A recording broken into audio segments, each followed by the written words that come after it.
Narsipatnam 23వ ward పాత bus stand వద్ద స్వర్గీయ నందమూరి తారక రామారావు విగ్రహావిష్కరణ కార్యక్రమం శనివారం ఘనంగా జరిగింది. Narsipatnam TDP town youth president Katara Datababu ఆధ్వర్యంలో ఏర్పాటు చేసిన ఈ విగ్రహాన్ని రాష్ట్ర శాసనసభ స్పీకర్ చింతకాయల అయ్యన్న పాత్రుడు, ఆయన సతీమణి చింతకాయల పద్మావతి తమ చేతుల మీదుగా ఆవిష్కరించారు.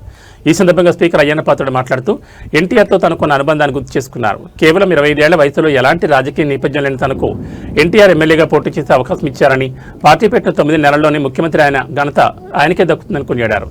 సినిమా రంగంతో పాటు రాజకీయాల్లోనూ విశేషంగా రాణించిన ఏకైక నాయకుడు ఎన్టీ రామారావు అని, మహిళలకు ఆస్తిలో సమాన హక్కు, చదువు, ఉద్యోగాల్లో 35% రిజర్వేషన్ కల్పించడంతో పాటు పేదలకు ₹2 కిలో బియ్యం అందించిన మహనీయుడిగా ఆయన చరిత్రలో నిలిచిపోయారని ప్రశంసించారు. ఇప్పటికే ఆయనను ప్రజలు దేవుళ్ల కొలుస్తూ విగ్రహాలు పెట్టుకోవడం ఆయన గొప్పతనానికి నిదర్శనమని పేర్కొన్నారు. నర్సీపట్నం అభివృద్ధిపై తనకున్న చిత్తశుద్ధిని స్పీకర్ అయ్యన్న పాత్రుడు ఈ సందర్భంగా పునరుద్ఘాటించారు. గత ఎన్నికల్లో మున్సిపాలిటీని కోల్పోయినా నర్సీపట్నం అభివృద్ధికి తాను నిరంతరం కృషి చేశానని తెలిపారు. ఎమ్మెల్యేగా, మంత్రిగా, స్పీకర్గా తనకున్న అనుభవంతో గత 2 ఏళ్లలో నర్సీపట్నం మున్సిపాలిటీ పరిధిలో 319 పనుల కోసం ₹242.66 నిధులు తీసుకొచ్చినట్లు వెల్లడించారు. తాగునీటి సమస్య శాశ్వత పరిష్కారం కోసం ₹185 కోట్ల జలాలను తరలించే ప్రాజెక్టును చేపట్టామని వివరించారు. అలాగే స్థానిక ఆసుపత్రి అభివృద్ధికి ₹2,63,00,000 వెచ్చించినట్టు తెలిపారు. రానున్న రోజుల్లో మున్సిపాలిటీలో వార్డుల సంఖ్యను 28 నుంచి 40కి పెంచుతామని, దీనివల్ల ప్రతి వార్డుపై ప్రత్యేక శ్రద్ధ పెట్టి మరింత అభివృద్ధి చేసే అవకాశం ఉంటుందని ఆయన స్పష్టం చేశారు. తనకు రాజకీయ భవిష్యత్తునిచ్చిన నర్సీపట్నం ప్రజల రుణం తీర్చుకునేందుకు తన సాయశక్తులు కృషి చేస్తానని హామీ ఇచ్చారు. ప్రత్యేకించి 23వ వార్డు అభివృద్ధిపై ఆయన మాట్లాడుతూ ఈ వార్డులో 6 పనుల కోసం ₹90 లక్షల మంజూరు చేసినట్లు ప్రకటించారు. ఇందులో ప్రధానంగా కాలువ పక్కన రోడ్డు, సాయిబాబా గుడి వద్ద డ్రైనేజ్, కాలువ నిర్మాణం వంటి పనులు ఉన్నాయని, వీటన్నిటిని త్వరలోనే పూర్తి చేస్తామని ప్రజలకు హామీ ఇచ్చారు. మిగిలిన పనులకు కూడా నిధులు మంజూరు చేసి వార్డును అన్ని విధాలా అభివృద్ధి చేస్తామని చెప్పారు. ఈ విగ్రహావిష్కరణ కార్యక్రమంలో market committee chairman Gavireddy Venkataramana, పట్టణ టీడీపీ ప్రధాన కార్యదర్శి లాలం మురళీకృష్ణ, రాజేష్, మున్సిపాలిటీ టీడీపీ నాయకులు, మహిళలు, కార్యకర్తలు మరియు ప్రజలు అధిక సంఖ్యలో పాల్గొన్నారు. ముందుగా మీ అందరికీ నమస్కారం తెలియజేస్తూ, మరి వేళ ఎన్టీ రామారావు గారు విగ్రహం ఒప్పు చేయడం అంటే అది అదృష్టంగా మేము భావిస్తాం. నేనైతే మరీ భావిస్తాను. ఎందుకంటే నాకు ఈ రోజు ఎలా ఉన్నానంటే కారణం, రాష్ట్రంలో ఉన్నత పదవులు ఉన్నానంటే కారణం ఎన్టీ రామారావు గారు. ఇప్పుడు పూర్వం తెలియదు కానీ పెద్దలందరూ తెలుసు. ఆ రోజు నాకు 25 సంవత్సరాల వయసు. అప్పుడు ఇక్కడ పెళ్లి కూడా జరగలేదు. ఎన్టీ రామారావు గారు నన్ను రమ్మని పరుగుపడి హైదరాబాద్ వెళ్ళాను. హైదరాబాద్ లో పిలిచి కూర్చోబెట్టి, సార్ రమ్మన్నారట, వచ్చారు సార్ అంటే, అప్పుడు అతను ఎవరో నాకు సినిమాల్లో చూసాను తప్పైతే డైరెక్ట్ గా అప్పుడు అతనితో మాట్లాడలేదు. నేను అదే ఫస్ట్ టైం మాట్లాడటం. లేదు బాబు తమ్ముడు, నీకు ఎమ్మెల్యే సీట్ ఇస్తారు, పోటీ చేస్తారు అడిగారు. 25 సంవత్సరాలు ఆ కాళ్ళ దగ్గర కూర్చోవలసిందే. కుర్చీలో కూర్చుంటే ఒప్పుకుంది కాదు. ఆ కుర్చీలో కూర్చుంటే మిగతా నాయకులు, పెద్ద పెద్ద నాయకులందరూ కింద రాకుండేవారు. ఆ టైం అది. అటువంటి ఇందిరాగాంధీని ఎదిరించారు. ఎదిరించి పోటీ చేసి ఆ పార్టీ మీద గెలిచినట్టు వ్యక్తి రామారావు గారు. అతను వచ్చిన తర్వాత 9 నెలల్లోనే పార్టీ పెట్టి రికార్డు ఇప్పటికీ ఎవరు అలా చేయలేదు. పార్టీ పెట్టిన 9 నెలలకి ముఖ్యమంత్రి అయిపోయాడు. ముఖ్యమంత్రి అవ్వాలంటే కొన్ని సంవత్సరాలు పడుతుంది. అది 9 నెలలకే ముఖ్యమంత్రి అయిపోయాడు. ఏంటంటే రామారావు గారిని జనాలు ఎనకాల ఆదరించారంటే అది అదృష్టం. మరి రామారావు గారు కూడా చిన్న అదృష్టం. చిన్న పల్లెటూరులో పుట్టాడు. నిమ్మకూరు అని కృష్ణా జిల్లా చిన్న పల్లెటూరులో పుట్టాడు. ఏదో పాలు పిండుకొని క్యారేజీలో వేసుకొని విజయవాడ సైకిల్ మీద వచ్చి పాలు అమ్మేవాడు ఎన్టీ రామారావు గారు. అలాంటి వ్యక్తి రాష్ట్రానికి ముఖ్యమంత్రి చేసే పరిస్థితి వచ్చింది. అతనిలో ఉన్న స్వభావం దగ్గరగా ఉన్నాం కాబట్టి, చిన్నప్పటి నుంచి అతని దగ్గర పెరిగాను కాబట్టి, అతను రోజు అందరినీ కూర్చో మనతో పాటు అప్పుడు 85 మంత్రి కూర్చోబెట్టి ₹1000 కేజీ అన్నాడు. అప్పుడు తెలంగాణ మొత్తం అందరూ కూడా తెల్లన్నం తినడం అప్పుడు స్టార్ట్ చేశారు. అప్పుడు అక్కడ లేదు. 8 కేజీలు ఇస్తుంది మీకు, 5 కేజీలు పైసే లేకుండా ఇస్తుంది. కేజీ రూపాయలు, ₹5కి 5 కేజీలు ఇస్తున్నాం. అప్పుడు మనం ఎన్టీ రామారావు గారి చరిత్రలో ఆ పూర్వం చాలా మంది తెలుసు. ఈ పిల్లలు తెలియకపోవచ్చు కానీ మీకు తెలుసు. ఆడపిల్ల పుడితే ఒక తండ్రికి మగపిల్లడు ఆడపిల్ల పుడితే ఆడపిల్లని పెళ్లి చేసి పంపించేవాడు.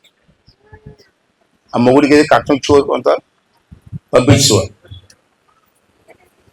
తండ్రి తాలూకు ఆస్తి అంతా మగ కొడుకు ఇచ్చేవాడు, కూతురికి ఇచ్చేవాడు కాదు. కూతురికి పెళ్లి చేసి పంపిస్తారు ఎవరైనా ఆ రోజుల్లో. అప్పుడు ఎన్టీ రామారావు గారు ఒకసారి ఏమన్నారంటే, ముఖ్యమంత్రిగా ఉన్నప్పుడు, ఒకే తండ్రికి కొడుకు కూతురు పుడతారు కదా, ఆ తండ్రికి పుట్టారు కదా, మరి తండ్రి ఆస్తిలో కొడుకుతో పాటు కూతురికి ఎందుకు ఇవ్వరు అని అడిగాడు. ఏం చెప్తాం మనం. రెండోది ఏంటంటే, ఇంకో మంచి విషయం, ఉద్యోగాలు. పూర్వం ఉద్యోగాలు ఎవరు చేసేవారు అంటే ఆడవాళ్ళు లేదు. ఆ చిన్నతనంలో చూసి ఉన్నాం, అంత మగవాళ్ళే. టీచర్లు మగవాళ్ళే, డాక్టర్లు మగవాళ్ళే, నర్సులు మగవాళ్ళే, హాస్పిటల్లో నర్సులు మగవాళ్ళే ఉండేవారు పూర్వం. రామారావు గారు వచ్చిన తర్వాత ఉద్యోగాలు కూడా ఆడవాళ్ళకి రిజర్వేషన్ ఇచ్చారు. అందుకే అటువంటి టీచర్లు, స్కూల్లో టీచర్లు ఆడవాళ్ళు ఉంటారు, హాస్పిటల్కి వెళ్తే నర్సులు ఆడవాళ్ళు ఉంటారు, కాలేజీలకు వెళ్తే ప్రొఫెసర్లు ఆడవాళ్ళు ఉంటారు. ఇవన్నీ రిజర్వేషన్లు వచ్చాయంటే కారణం రామారావు గారు. అతనికి రాజకీయాలు తెలియదు, సినిమా యాక్టర్, సినిమాలు తప్పించి ఏం తెలియదు అతనికి. అటువంటి వ్యక్తి ఇన్ని కార్యక్రమాలు చేసినట్టే. అందుకే మహానుభావులుగా ఇవాళ ప్రతి ఊళ్ళో ఈరోజు చనిపోయి ఎన్నాళ్ళైంది, చాలా రోజులు చనిపోతాం. ఇప్పటికీ విగ్రహాలు పెట్టి పూజిస్తారంటే అతని తాను మనస్తత్వం. రాజకీయ నాయకులు ఎలాగ ఉండాలని చెప్పిన వ్యక్తి రామారావు గారు. అతని దగ్గర నేను ట్రైనింగ్ అవ్వడం, అతని దగ్గర రాజకీయాల్లోకి రావడం, ఈ స్థాయికి ఎదగడం నిజంగా నా అదృష్టంగా ఇప్పటికీ భావిస్తుంటాను. నేను ఎక్కడికి వెళ్ళినా, ఏ ఊరు వెళ్ళినా, ఏ స్టేజ్ మీద మాట్లాడినా ఆ మహానుభావుడు ఎన్టీ రామారావు నేను ఇలా ఉన్నానని చెప్తాను. ఎక్కడికి వెళ్ళినా ఎత్తే ఉంది నిజే. ఇంకా 3 సంవత్సరాలు ఉంది నాకు పీరియడ్. ఈ 2 సంవత్సరాల్లో మున్సిపాలిటీ మన చేతిలో లేకపోయినా, మున్సిపాలిటీ వాళ్ళ చేతులు ఉన్నప్పటికీ కూడా నేను ఊరుకోలేదు. వాళ్ళ చేతిలో ఉందని నేనేం చేయాలి అవ్వలేదు. నేను మన ఊరు చెయ్యాలని ఉద్దేశంతో నేను ఎమ్మెల్యే అయిన తర్వాత, స్పీకర్ అయిన తర్వాత, మన చంద్రబాబు నాయుడు ముఖ్యమంత్రి అయిన తర్వాత, ఇగో రికార్డు రమ్మని కాదని చెప్పండి ఎవరు వచ్చి. ఏంటి రికార్డు? ఈ 2 సంవత్సరాల్లో మన మున్సిపాలిటీలో 319 కాలువలు కానీ రోడ్లు కానీ ఇచ్చాం. ఇంకా ఉన్నాయి. అంటే గత 5 సంవత్సరాలు ఎంత వస్తుగా ఉందో అర్థమైంది కదా, ఎవరు పట్టించుకోక 319 వర్కులు ఇస్తే ఇంకా ఉండిపోయి తీయవలసినవి. ఇబ్బంది లేకుండా చంద్రబాబు నాయుడు స్కీమ్ ఇచ్చారు. ఇప్పుడు ఆల్రెడీ స్టార్ట్ అయింది. దానికి ఎంత ఇచ్చామంటే చంద్రబాబు నాయుడు గారు ఒక్క నర్సీపట్నం మున్సిపాలిటీకి తాగునీటి ఈ 3 బొడ్డుపల్లి, నర్సీపట్నం, బలిఘట్టం కలిసి మున్సిపాలిటీ ఉంది కాబట్టి 185 కోట్లు చేయండి. ఇప్పుడు వర్క్ అవుతుంది. ఊర్లు చూడండి, కోటగూడ రోడ్లు ఎండపల్లి అని ఉంది ఊరు. ఎండపల్లి పక్క నుంచి వైఆర్సీ కాలువ వెళ్తుంది, ఏలేరు దగ్గర కాలువ, పెద్ద కాలువ వెళ్తుంది. అది ఎక్కడి నుంచి వస్తుంది నీరు? రాజమండ్రి నుంచి వస్తుంది కాలువలోకి. ఆ కాలువలో లిఫ్ట్ పెట్టి, ఆ లిఫ్ట్ ద్వారా ట్యాంక్ ఎక్కించి, ట్యాంక్ ద్వారా గ్రావిటీ ద్వారా పచ్చేరులోకి వస్తుంది. ఇక్కడ రాలేదు, ఇక్కడ కడుతున్నారు, తయారు చేస్తున్నారు ట్యాంక్. పచ్చేరులోకి వస్తుంది, క్లీన్ చేసి వాటర్. ఇవాళ మనం హాస్పిటల్ ఎలా తెలిసి చూడండి, వెళ్ళి చూడండి. ఇక్కడ కూర్చొని తెలియదు. వెళ్ళి చూస్తే చింతపల్లి నుంచి, తుని నుంచి కూడా మన హాస్పిటల్కి వస్తున్నారు జనం. అక్కడ హాస్పిటల్ ఉన్నాయి, అక్కడికి వెళ్ళలేదు, మన దగ్గర చెప్తున్నారు. అసలు ఎందుకంటే అన్ని బాగున్నాయి, బ్రహ్మాండం చేశారని. ఇవన్నీ చేసాం. చేసిన దాన్ని కూడా మనం చూడవలసిన అవసరం ఉంది. అలాగే తీసుకుంటే ఇప్పుడు నర్సీపట్నం చెప్పాను కదా, ఇక్కడ ఈ వార్డుకి వద్దాం. 23వ వార్డు కదా, 23వ వార్డు ఈ 6 వర్కులు ఇస్తే మనోడి 4 లక్షలు, 4 కోట్లకి 38 లక్షలు ఖర్చు పెట్టారు. ఇంకా 52 లక్షలు మిగిలిపోయింది. ఇక్కడ 52 లక్షలు 2 రోడ్లు. ఆ 2 ఏంటంటే, ఒకటి ఇక్కడి నుంచి కాలువ, అప్పుడు నేను ఇక్కడికి వస్తే అడిగారు కాలువ. ఆ కాలువ ఇక్కడి నుంచి అలాగే వెళ్ళి పచ్చేరులోకి వెళ్ళిపోవడం కాలువ చదువుతున్నాం.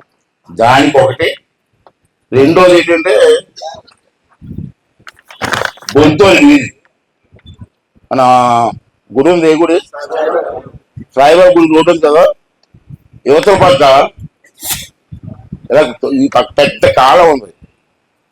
కాలం అంతా ముసుగులో ఉంది. మనం వెళ్ళి చూశాను నేను. ఆ కాలం మొత్తం తయారు చేసి పైన పైన కాలం కనపడకుండా పైన పలకలు వేసి ఆ చెరువు వరకు పొరుమదువు వరకు తీసుకెళ్ళిపోమని చెప్పి దానికి కూడా తప్పించాను. ఆ 2 అరుకులు మిగిలిపోయి చిన్నది ఉంటుంది, చిన్నది ఉంటే దృష్టి ఎక్కువ పెట్టవచ్చు అన్న ఉద్దేశంతో 40 ఇస్తాను. అయిపోయింది, నోటిఫికేషన్ కూడా అయిపోయింది. వచ్చే ఎలక్షన్కి 40 వార్డుల్లో ఎలక్షన్ అవుతుంది. చిన్న వార్డులు అయిపోతాయి. ఇంకా చిన్న వార్డులు అయితే అవుతాయి, మీ దృష్టి ఎక్కువ పెట్టచ్చు దాని మీద. పెద్ద వార్డులు అయితే దృష్టి పెట్టలేదు కాబట్టి పెట్టాలని ఉద్దేశం చేశాను. ఆ విషయం కూడా మీకు చెప్పాలని ఉద్దేశం చెప్తున్నాను. అంటే మీరందరూ కూడా ఇంకొక నాకు 3 సంవత్సరాల టైం ఉంది. నాకు కూడా 70 సంవత్సరాలు వచ్చేది. ఎప్పుడు రేపు సెప్టెంబర్గా, రేపు సెప్టెంబర్కి 4వ తారీఖు 70 సంవత్సరాలు అడుగు పెడుతున్నాం. నాకేం ఒప్పుకుంది, 25 సంవత్సరాలు రాజకీయాల్లోకి వచ్చాను. మరి నాకు 3 సంవత్సరాలు అయిపోయేకి 73 వచ్చేది. మరి నాకు ఓపిక ఉంటుంది. అంత డబ్బు తీసుకొచ్చి మిగిలిపోయిన